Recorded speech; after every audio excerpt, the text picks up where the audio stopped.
fall of 2018, Hurricane Michael pretty much wiped out Tyndall Air Force Base. Then in the spring of 2019, flooding here at Offutt Air Force Base took out about 1/3 of Offutt Air Force Base.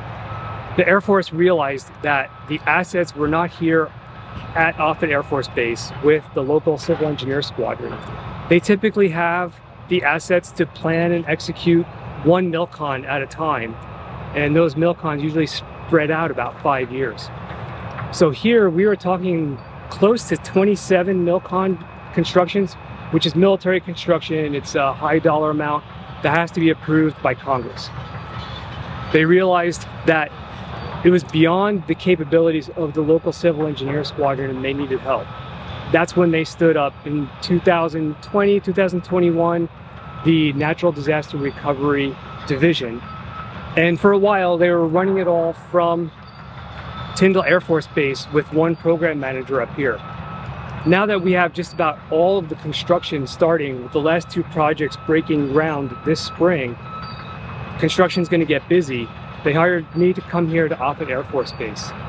And the Natural Disaster Recovery Program is following a lot of the Department of Defense and the Air Force edicts that we have for construction going forward.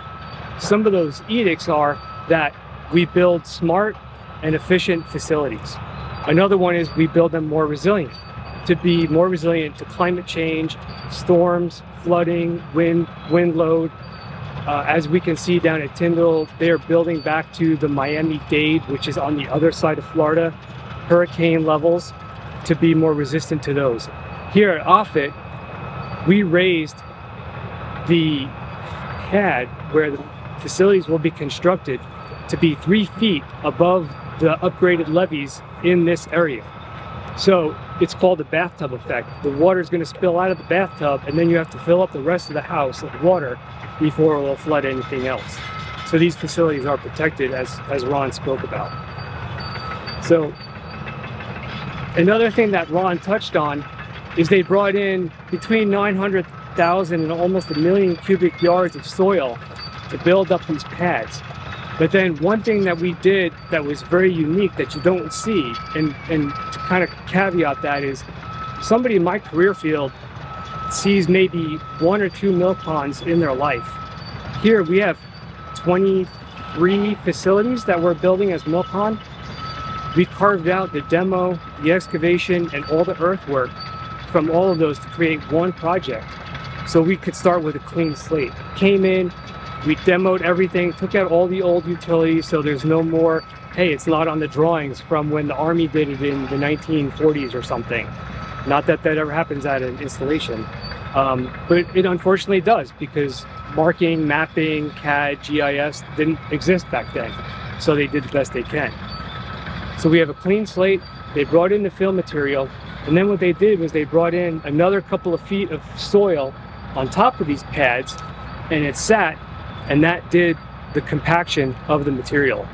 So it cost us a little bit more to truck in that fill from a local fill area, but it saved money on the fuel for the rollers, the excavators, the bulldozers to go and compact all that material, and we could get rolling right into construction as we finalized designs, because we had that time period that things had to be designed. Another edict that the Air Force and Department of Defense has is to reduce excess footprint. We took nearly between 90 and 100 facilities that were demoed from the flood in this construction zone, and we're consolidating it into 23, 27 facilities. So we're doing a lot of consolidation. So this way you have one mechanical room for a building instead of multiple mechanical rooms, multiple boilers, chiller units. So it gives us an efficiency that helps us save money, and I'm sure the Flood Recovery Office from the CE will talk more about efficiencies and our buildings and smarter, how it's going to be for them to maintain going forward.